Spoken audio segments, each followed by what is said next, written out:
Assalamualaikum warahmatullahi wabarakatuh. USM News kembali hadir menjumpai Anda.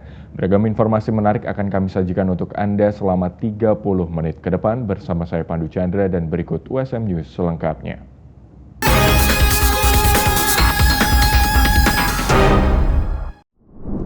Universitas Semarang menjadi pionir dalam penyelenggaraan gelaran konferensi internasional. Di tahun ini, USM menyelenggarakan kurang lebih 3 konferensi internasional.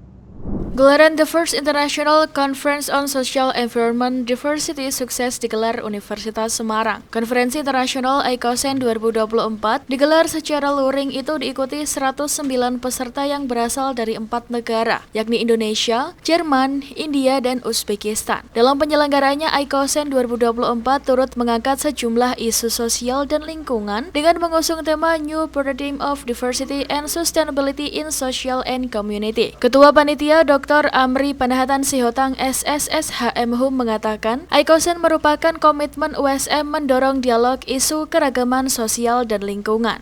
ICOSEN itu adalah international conference yang kolaborasi dari Fakultas Hukum, Fakultas Psikologi, dan Fakultas Ekonomi, di mana ketiga fakultas ini mengambil tema bagaimana kita meningkatkan sosial lingkungan yang terjadi di dalam masyarakat.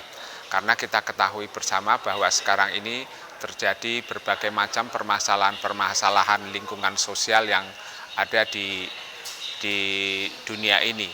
Nah, kami ICOSEN yang pertama ini terdiri dari International Conference dari 3 benua, yaitu dari Eropa, dari Asia, dan dari Afrika.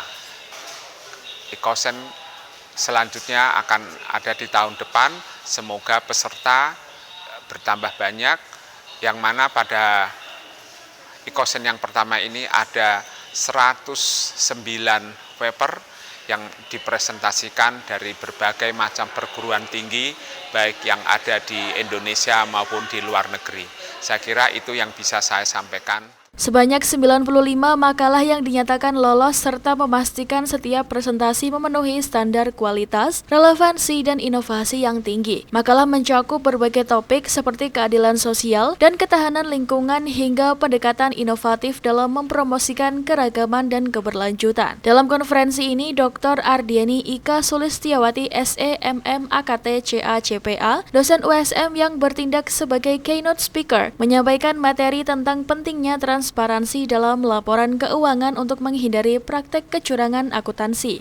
Baik, tadi ketika saya berkesempatan menjadi keynote speaker di The First ICOSEN ini, saya menyampaikan materi tentang bagaimana membangun kepercayaan publik atas perilaku atau potensi terjadinya tindakan kecurangan akuntansi.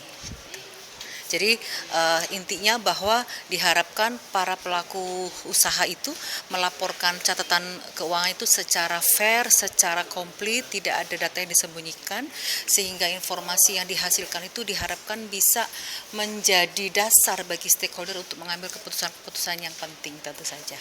Sehingga karena kegiatan untuk praktik kecurangan akuntansi ini akan merugikan banyak pihak, bagi pihak industri bisnis, bagi pihak karyawan dia akan kehilangan reputasi, potensi terjadi kehilangan pekerjaan, juga bagi stakeholder itu juga akan banyak sekali kekurangan atau reputasi yang turun dan sebagainya. Acara itu turut menghadirkan narasumber secara offline maupun online Zoom meeting. Di antaranya Profesor Markus Tweck dari International Biocentric Research Academy Leipzig, Germany. Kemudian ada dari Jawaharlal Nehru University India, Profesor Gautam Kumar.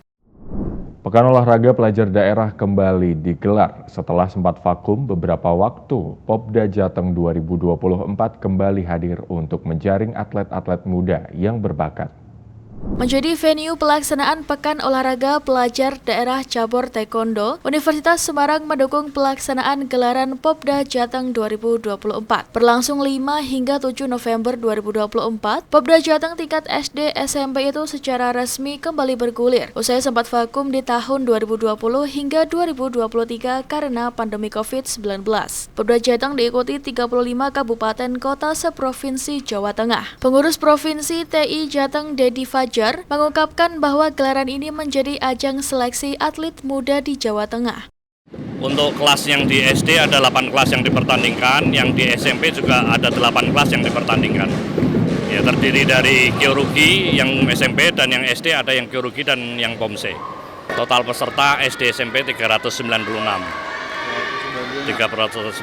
ya. Kurang lebih yang dari SD 199, sisanya dari yang siswa SMP. Untuk peserta se-Jawa Tengah, dalam Popda Provinsi kali ini ada 3 kota kabupaten yang absen mengirimkan atletnya. Ya, ini merupakan salah satu sarana penjaringan bibit-bibit atlet berpotensi di Jawa Tengah ya, yang nantinya bisa kita didik dan kita kembangkan sampai dengan ke usia junior. Targetnya bisa ke PON maupun ke SEA Games, Asian Games. 396 peserta yang mengikuti kejuaraan itu saling menunjukkan kemampuan terbaiknya dan mengejar predikat juara. Menyambut kejuaraan itu, salah satu pelatih kontingen Kota Semarang, David Sinaga, menyatakan kesiapan para atletnya. Kami sudah mempersiapkan dengan baik untuk event Popda ini karena kami sudah melaksanakan sentralisasi selama 1 bulan. Dan itu intens setiap hari, jadi terdiri dari program latihan teknik dan fisik di pagi hari dan teknik di sore hari. Untuk antusiasme dari atlet-atlet sangat antusias dikarenakan ini adalah event bergengsi untuk tingkat anak-anak sekolah.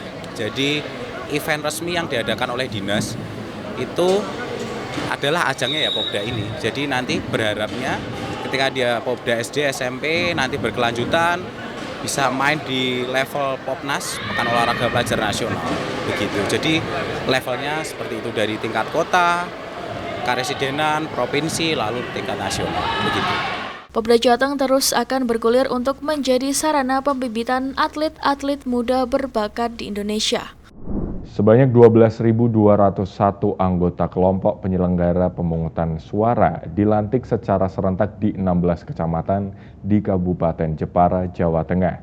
Mereka akan disebar di 1.743 TPS di 194 desa atau kelurahan untuk mensukseskan Pilkada serentak tahun 2024. Belasan ribu anggota KPPS ini untuk menyukseskan pemilihan Kepala Daerah atau Pilkada Jepara 2024 dan Pilgub Jateng 2024. Mereka mengikuti pelantikan dan pengucapan sumpah janji di 16 tempat di Kabupaten Jepara. Salah satu lokasi yang digunakan untuk pelantikan anggota KPPS itu yakni Balai Desa Jatisari, Kecamatan Nalumsari. Anggota Panitia Pemilihan Kecamatan atau PPK Nalumsari, Hanif Laila Fitri, mengatakan KPPS menjadi garda terdepan dalam penyelenggaraan Pilkada serentak 27 November 2024. Dia menegaskan KPPS harus mematuhi aturan dan ketentuan peraturan perundang-undangan. Hari ini ada kegiatan pelantikan KPPS serentak di seluruh Jepara. Nah, ini utamanya di Kecamatan Nalumsari. Ini saya ada di Desa Jatisari. Itu ada 21 KPPS dan hari ini tidak hanya pelantikan tapi juga BIMTEK. Nah, adanya BIMTEK ini kami harapkan seluruh KPPS bisa melaksanakan tugasnya dari awal sampai akhir, tidak ada halangan apapun dan sesuai dengan KPU yang telah diterbitkan. Sementara itu, dalam proses pelantikan KPPS ini juga menjadi fokus pengawasan para anggota panitia pengawas kecamatan se-Kabupaten Jepara. Salah satu anggota Panwascam Kecamatan Nalumsari, Eni Ayu Lestari, memastikan bahwa pelaksanaan pelantikan anggota KPPS sudah sesuai prosedur. Jajaran pengawas juga memberikan himbauan agar KPPS terlantik mengikuti BIMTEK dengan sungguh-sungguh agar nanti selama bertugas tidak kesulitan dan kendala. Juga selalu menjunjung tinggi integritas, loyalitas, dan profesionalitas sebagai penyelenggara. Hari ini ada kegiatan pelantikan KPPS serentak di Kabupaten Jepara, khususnya untuk di Kecamatan Nalumsari sudah dilantik 791 KPPS dan ini saya berada di Desa Jatisari yang dilantik 21 orang. Nah, kami melakukan monitoring ke semua desa di Kecamatan Nalumsari khususnya. Nanti kita harapannya pelantikan ini terlaksana sesuai prosedur, sesuai PKPU yang ada. Kemudian kami juga memberikan sambutan, memberikan himbauan kepada penyelenggara, dalam hal ini PPS, agar seluruh KPPS yang ada menjaga netralitas, menjaga kode etik sesuai dengan regulasi yang ada. Dirinya juga menghimbau agar selalu menjaga netralitas dan kode etik dengan memastikan jajaran KPPS tidak tercatut sipol dan tidak ikut dalam kegiatan kampanye paslon. Dari Jepara, Eni Ayu Lestari melaporkan. Kehidupan masyarakat urban saat ini kian dinamis, pragmatis dengan tebak-tebakan kehidupan. Kondisi ini memunculkan beragam mitos yang menarik untuk dikritisi. Hal tersebut diungkapkan oleh sastrawan Seno Gumira Ajidharma dalam tema kuliah Togelismus Urbaningrum yang berlangsung di Gedung Fakultas Ilmu Budaya Universitas Brawijaya. Seno mengajak peserta kuliah tamu untuk senantiasa kritis membaca tanda zaman dan mengungkap berbagai hal agar kesadaran kritis masyarakat urban selalu terbangun. Budaya masyarakat urban saat ini terus berkembang melalui logikanya sendiri. Beragam mitos pun muncul sehingga kaum urban memiliki ramalan dan perhitungan yang menarik. Hal ini disampaikan oleh sastrawan Seno Gumira Ajidharma dalam kuliah tamu Togelismus Urbaningrum di Gedung Fakultas Ilmu Budaya Universitas Brawijaya. Seno melihat tema ini menarik karena semua orang saat ini menuju urban dan diharapkan tetap memiliki nalar kritis dalam melihat dan menyikapi berbagai hal baru yang terus berkembang. Ya, tak lebih tak kurang itu adalah budaya meramal kode buntut, gitu ya, kode lotre gitu. Yang tidak saya pentingkan keberhasilan menebaknya, gitu. Tapi bahwa dalam proses itu menghidupkan gitu, ya, kode-kode budaya yang menjadi mitos yang kemudian terwujud dalam lembaran-lembaran atau teks-teks ramalan gitu yang menarik jika itu diperiksa sebagai korpus keberlangsungan budaya. Ya, dampak itu tidak bisa berakibat negatif saja atau positif saja ya. Ya, di luar urban nggak ada kan, semuanya urban hari ini gitu ya. Jadi ya seperti apa yang kita yang kita hidupi sekarang. Ya, dia perlu menurut saya dihidupi secara kritis, gitu. Bukan hanya dinikmati, gitu. Tapi disikapi secara kritis supaya tidak mubazir. Ya, dia belajar. Gitu. Iya, itu kan perlu teori, perlu kuliah dulu, perlu baca. Nah, dia baca. Dia mesti baca berbagai bidang ilmu yang bisa digunakan sebagai instrumen untuk membongkar hal-hal yang selama ini diabaikan tersebut. Seno mengajak anak muda terutama mahasiswa untuk aktif membaca berbagai literatur untuk menjaga daya kritisnya sehingga nalar akademik dan sosialnya dapat dengan jernih membaca tandan dan hitungan dinamika urban dengan lebih bijaksana. Dari Malang, tim liputan UBTV melaporkan untuk USM TV. Pemirsa, tahukah Anda ukuran lingkar pinggang dapat menjadi tanda seseorang mengalami sindrom metabolisme? Dosen Fakultas Kedokteran Universitas Padjadjaran, Gaga Irawan, melakukan penelitian terkait hal tersebut. Berikut laporan tim Divia Unpad TV untuk USM TV. Dosen Fakultas Kedokteran Unpad Dr. Gaga Irawan Nugraha berhasil melakukan penelitian terkait dengan sindrom metabolisme. Terdapat beberapa tanda yang menandakan bahwa seseorang mengalami sindrom metabolisme. Bukan hanya dari berat badan, tetapi justru lingkar pinggang yang dapat menjadi penanda utama seseorang mengalami sindrom metabolisme atau tidak. Sindrom metabolisme ini menjadi penting untuk diperhatikan karena hal itu merupakan kumpulan gejala yang pada akhirnya menyebabkan penyakit-penyakit kronis kardiovaskuler seperti stroke, jantung koroner, dan lain-lain. Sindrom metabolik itu merupakan namanya sindrom itu berarti kumpulan dari berbagai kelainan, gejala. Ya, yang ditandai dengan pertama, lingkar pinggang yang lebih dari 80 untuk perempuan dan lebih dari 90 cm untuk laki-laki. Yang kedua, tekanan darah yang tidak normal, ya, di atas 125/85 gitu ya. Yang ketiga itu kan tadi berat badan ya, lingkar pinggang. Yang ketiga kalau di kriteria ada juga yang dari indeks massa tubuh lebih dari 30 ya atau 25. Yang keempat kemudian hasil lab terdiri dari gula darah puasa di atas 100 mg per desiliter.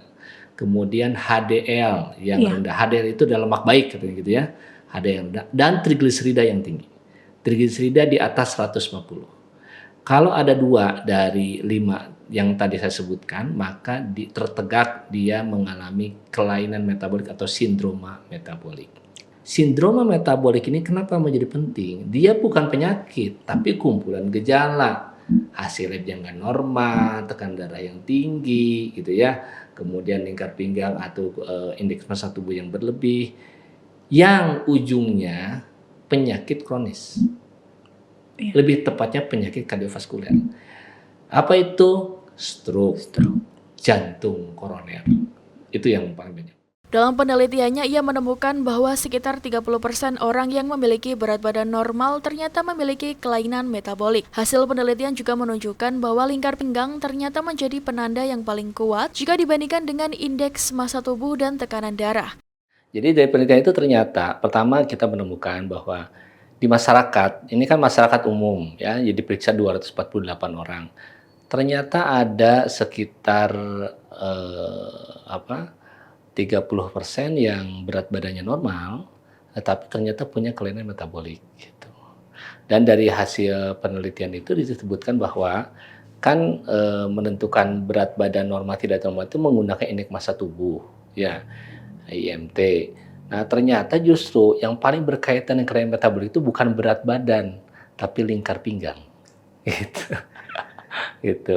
Jadi lingkar pinggang ternyata merupakan marker yang lebih kuat, ya, penanda yang lebih kuat yang terkait dengan kelainan metabolik dibanding dengan penanda-penanda lain, dibanding dengan indeks massa tubuh atau berat badan. Sementara itu, ia juga memberikan rekomendasi kepada masyarakat untuk menghindari sindrom metabolisme ini. Caranya adalah dengan mengatur pola makan yang baik, olahraga yang teratur, tidur yang cukup, jauhi rokok dan alkohol, serta mengelola stres dengan baik. Diseminasi hasil riset ini dapat Anda saksikan dalam program Heart Talk. Dari Jatinangor, Sumedang, Tim Liputan Divia TV melaporkan untuk USM TV. Pemirsa, kejuaraan bola voli terbuka antar klub se-Sulawesi Selatan kembali digelar unit kegiatan mahasiswa atau UKM Voli Universitas Hasanuddin Makassar. Sebanyak 50 tim putra dan putri berpartisipasi untuk memperebutkan hadiah puluhan juta rupiah dan trofi. Unit kegiatan mahasiswa atau UKM Voli Universitas Hasanuddin kembali digelar di tahun 2024 ini. Turnamen tahunan terbuka untuk umum ini digelar 31 Oktober hingga 9 November 2024. Kejuaraan antar klub bertajuk Unhas Cup 14 diikuti oleh 50 tim terdiri dari 32 tim putra dan 18 tim putri di Sulawesi Selatan. Ketua Panitia Open Turnamen Bola Voli Unhas Cup 14 Moh Adrian Rizky menyebut jika turnamen ini selalu mendapat dukungan dari berbagai pihak yang menyadari pentingnya wadah kompetisi olahraga bagi generasi muda. Adrian berharap Unhas Cup selanjutnya bisa diselenggarakan bukan hanya di lingkup provinsi tapi nasional. Tidak ada batasan tingkatan, yang penting dia punya klub di Sulawesi Selatan itu. Berinisiasi untuk mengembangkan turnamennya kami sendiri supaya lebih terkenal di masyarakat luas. Nah, kami inisiasi untuk melaksanakannya se-Sulawesi Selatan dulu. Mungkin tahun depan akan dilaksanakan secara nasional. Turnamen ini kedepannya diusulkan sebagai agenda tahunan pemerintah daerah. Ini disampaikan Kasubdit Kemahasiswaan Unhas Muhammad Irdam Ferdiansyah. Ini memang tiap tahunnya dilaksanakan untuk kemudian menyemarakkan event-event olahraga yang dilaksanakan oleh kemahasiswaan dan penyelenggaranya itu dari mahasiswa. Sebetulnya ini juga salah satu upaya kita untuk kemudian menyelaraskan kegiatan-kegiatan akademik dengan kegiatan-kegiatan non-akademik supaya balance gitu aja. Mewakili Ketua Harian PBVSI Sulawesi Selatan, Kasat Lantas Polrestabes Makassar AKBP Amin Toha Esos SHMH, mengapresiasi komitmen Universitas Hasanuddin dalam menyelenggarakan turnamen ini secara konsisten. Ia pun berharap agar turnamen ini bisa menciptakan bibit-bibit bukan hanya level untuk provinsi, tentunya level nasional bahkan internasional. Mewakili Pak Kapolda selaku Ketua Umum PBVSI dan sekaligus mewakili Pak Dirlantas selaku Ketua Harian PBVSI Provinsi Sulawesi Selatan tentunya merespon positif kegiatan yang dilaksanakan oleh Unhas. Nah, ini adalah sudah merupakan turnamen yang ke-14. Tentu saya memberikan apresiasi yang luar biasa terhadap beliau-beliau ini yang selaku panitia yang telah menyelenggarakan kegiatan turnamen bola voli yang dilaksanakan pembukaan pada hari ini. Panitia turnamen berharap ajang ini menjadi langkah awal untuk mengangkat talenta lokal ke panggung yang lebih besar di masa mendatang.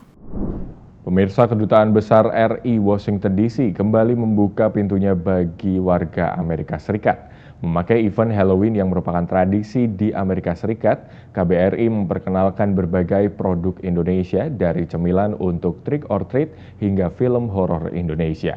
Informasi ini sekaligus menutup perjumpaan kita di hari ini. Saksikan terus USM News hanya di USM TV. Saya Pandu Chandra dan seluruh kru yang bertugas pamit undur diri. Terima kasih. Wassalamualaikum warahmatullahi wabarakatuh.